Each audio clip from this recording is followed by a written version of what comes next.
In a small town, there was a family known not for wealth or fame, but for something far more profound: prayer.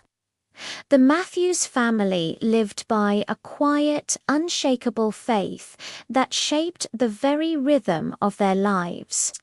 From the earliest days, their home held a unique center mix of baked bread, polished wood, and the faint aroma of candles from evening prayers. It all began with Grandmother Ruth.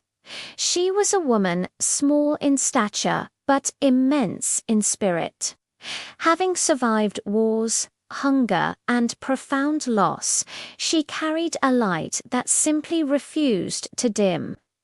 Every morning, without fail, she would kneel by her bed and speak to God. Her prayers weren't just for herself. They were for her children, her grandchildren, and even for neighbors who felt they had lost all hope. When storms came, both literal and metaphorical, Grandmother Ruth's prayers were the family's anchor. Her children, including her son David, grew up hearing her whisper petitions in the dark. Her voice was firm yet tender.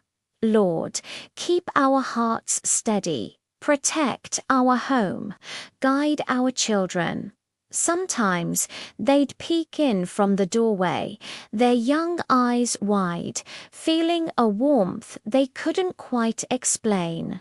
They didn't understand every word back then, but the rhythm of her prayer seeped into their very bones. David grew up and married Clara, a kind woman with a gentle laugh and a heart full of compassion. It wasn't long before their home mirrored the old familiar rhythms.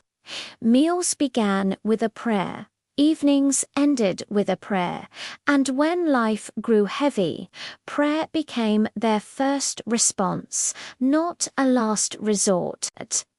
Their own children, Mer, Joshua, and little Lily, watched their parents pray as naturally as they breathed. Emma remembered one night when she was just 7. She found her father kneeling by the couch late at night, his head bowed. She walked over quietly and asked, "Daddy, are you praying for me?" David looked up and smiled, lifting her tiny hands to his lips. "Every day, sweetheart," he said. "I pray for you every single day." Life, of course, was not always easy. The Matthews family was tested more than once. David lost his job during a sudden economic downturn.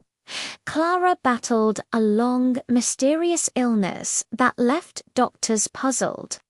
Emma struggled in school, feeling the sting of being left out by her peers. Joshua, once so full of laughter, wrestled with an anger he couldn't name. Yet, through it all, the prayers never stopped.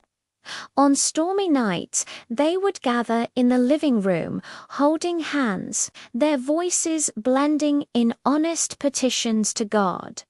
Sometimes their prayers were long and eloquent. Other times, they were just weary whispers. Sometimes they cried, and sometimes they even found themselves laughing mid-prayer, because they knew that even in their pain, faith was carrying them forward. The children began to understand that prayer was more than just asking for things. It was about trusting. They saw it in the way their parents hugged each other after a long, difficult day. They saw it in the way Grandmother Ruth faced each morning with a song in her heart, even when her house grew quiet and empty. They saw it in the way neighbors would often seek out their family when troubles hit, believing that the prayers in that home were alive and powerful. As she grew, Emma became the leader of her high school's community service group. She prayed for every student she helped, learned to listen quietly to the needs of others, and spoke of hope with a maturity far beyond her years. Joshua, once consumed with his anger, found peace volunteering at a youth shelter. He would often kneel to pray with the very boys he mentored, offering them the same grace he had found. And even little Lily, still a child, would kneel beside her mother, her small hands clasped tightly, asking God to bless her family and her friends. Through every generation, the Matthews family learned a sacred truth. Prayer wasn't just a ritual, it was a legacy. It was the quiet, invisible thread that connected their hearts, sustained their hope, and shaped their character.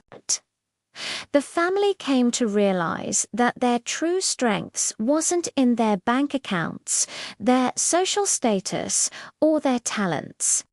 It was in the faith woven into each day, each conversation, and each challenge they faced. Years later, when Grandmother Ruth passed away, the family gathered in that same old living room, now filled with the voices of grandchildren and great-grandchildren. They knelt together, tears streaming down their faces, hands joined in a familiar circle. And as they prayed aloud, they felt her presence not as an absence, but as a living echo, a guiding hand still resting on their shoulders. David, now older and grayer, turned to his children and whispered softly, "She taught us the most important thing, that a life of prayer shapes not just your own heart, but the hearts of everyone you love." And so the Matthews legacy continued quiet, persistent, and powerful. Through storms and joys, losses and victories, the family learned that the heart of a home, the soul of a life, and the strength of a generation could be built on nothing stronger than prayer. Because when faith becomes a daily habit and hope is nurtured through words spoken to God, even the smallest voice can echo across generations, shaping lives in ways the world may never see, but heaven always knows. Thank you for watching. If this story touched your heart, please like, share, and subscribe for more content that inspires hope and faith. We'll see you next time.